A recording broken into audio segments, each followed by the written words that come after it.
নমস্কাৰ কাকলিছ কিচেনলৈ পুনৰ স্বাগতম জনাইছোঁ।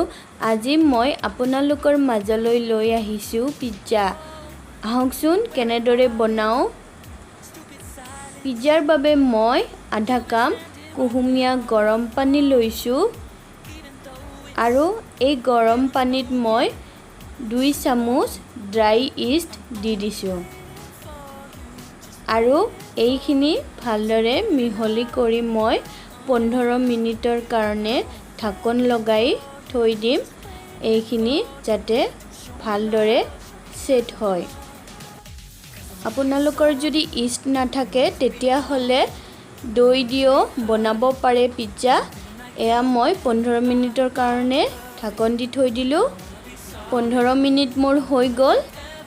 এতিয়া মই ইয়াত 1.5 কাপ ময়দা লৈছোঁ। এয়া আধা কাপ, টোটেল 1.5 কাপ লৈছোঁ মই ময়দা। ইয়াত মই অকণমান নিমখ দিছোঁ আৰু অকণমান এই চামুচখনৰ জোখত চেনি দিছোঁ।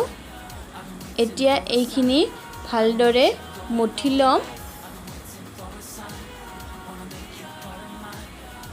ময়দাৰ ডোটো টান হ'ব নালাগে, লুজ হ'ব লাগে।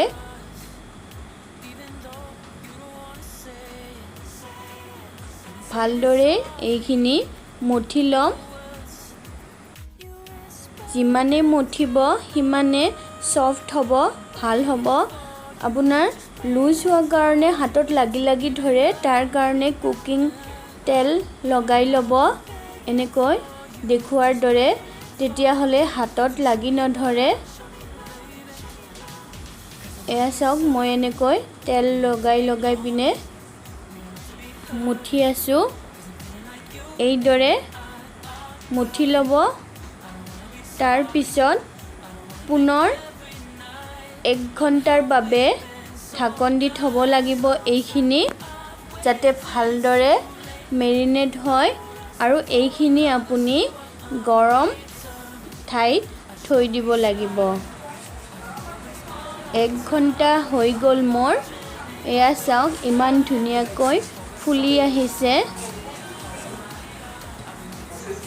এতিয়া ইয়াত আকৌ অকণমান তেল লগাই পিনে মুঠি ল'ম। গৰম ঠাই বুলি কোৱা হৈছিলে যে আপোনালোকে ৰ'দতো থ'ব পাৰে, কিন্তু ছাইড কৰি থ'ব লাগিব, ডাইৰেক্ট নথলেও হ'ব, নতুবা গৰম কাপোৰেৰে ঢাকি থৈ দিবও পাৰে। এইখিনি এতিয়া মোৰ মঠি লোৱা হৈছে।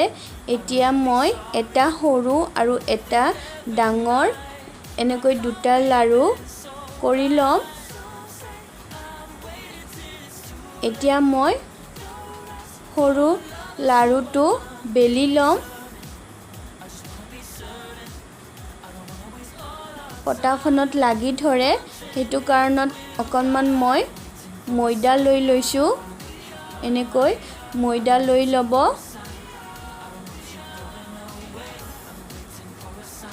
তেলতকৈ ময়দা লগাই ল'লে ভাল হয়। এইদৰে মই বেলি ল'লোঁ। এতিয়া কটা চামুচেৰে ইয়াত মই কাটি দিম স্ক্ৰীনত দেখুৱাৰ দৰে। এইদৰে মই গোটেই ৰুটিখনে কাটি দিলোঁ। এতিয়া এই ৰুটিখন অকণমান টাৱাত সেক দি ল'ম। একেবাৰে পুৰি দিব নালাগে, দুয়ো পিনে সেক দি দিলেই হ'ল। আৰু মই বাকীখিনি ৰেডি কৰোঁ মানে পিনে গেছত মই কেৰাহীটো গৰম হ'বলৈ দিছোঁ। এখন থাল লৈছোঁ। এই থালখনতে মই পিজ্জাখন ৰেডি কৰিম। পিজ্জাখন যাতে লাগি নধৰে তাৰ কাৰণে প্লেটখনত তেল মিহলি কৰি লৈছোঁ। এতিয়া বাকী থকা লাৰুটো মই বেলি ল'ম। এইদৰে এই ৰুটিখনো বেলি ল'লোঁ। আগৰ ৰুটিখনতকৈ এই ৰুটিখন ছাইজত অকণমান ডাঙৰ কৰিছোঁ আৰু আগৰ নিচিনাকৈ এই চামুচখনেৰে এনেকৈ মই কাটি কাটি দিছোঁ। এতিয়া কাঁহীখনত ট্ৰান্সফাৰ কৰি ল'ম।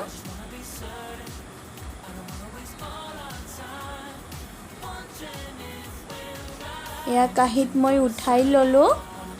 এতিয়া ইয়াত মই চীজ লগাই দিম। লিকুইড চীজটো চাৰিওপিনে ভালদৰে এনেকৈ লগাই দিছোঁ মই। এতিয়া ইয়াত সৰু চাইজৰ ৰুটিখন দি দিম আৰু চাৰিওফালটো এনেকৈ ওপৰত লগাই দিম। এইদৰে মই কমপ্লিট কৰি ল'লোঁ। এতিয়া ইয়াত পিজ্জা চচ লগাই দিছোঁ। পিজ্জা চচ কেনেকৈ বনায় ইয়াৰ লিংকটো মোৰ ডেছক্ৰিপশ্যন বক্সতে পাই যাব। চচ লগোৱাৰ পিছত মই ড্ৰাই চীজ গ্ৰেট কৰি লৈছিলোঁ, সেইখিনি দি দিছোঁ। ইয়াৰ পিছত মই কেপচিকাম, বিলাহী আৰু পিঁয়াজ কাটি লৈছিলোঁ, ইয়াত এনেকৈ সজাই দিছোঁ মই। এইদৰে ওপৰত আকৌ ড্ৰাই চীজ দি দিছোঁ। এতিয়া কেৰাহীও গৰম হৈছে, ষ্টেণ্ড এপাত দিছোঁ আৰু মোৰ ৰেডি কৰি লোৱা কাঁহীখন দি দিছোঁ। এতিয়া এইখিনি মিডিয়াম জুইত 15 মিনিটৰ কাৰণে বেক হ'বলৈ দি দিছোঁ।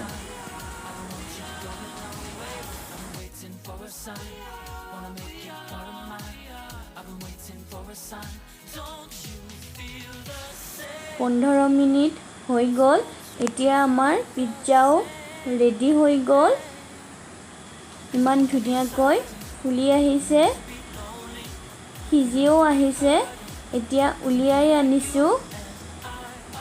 এতিয়া পিজ্জাখন আমি চেক কৰি চাম, আপোনালোককো দেখুৱাম পিছপিনেও কেনেকুৱা হৈছে।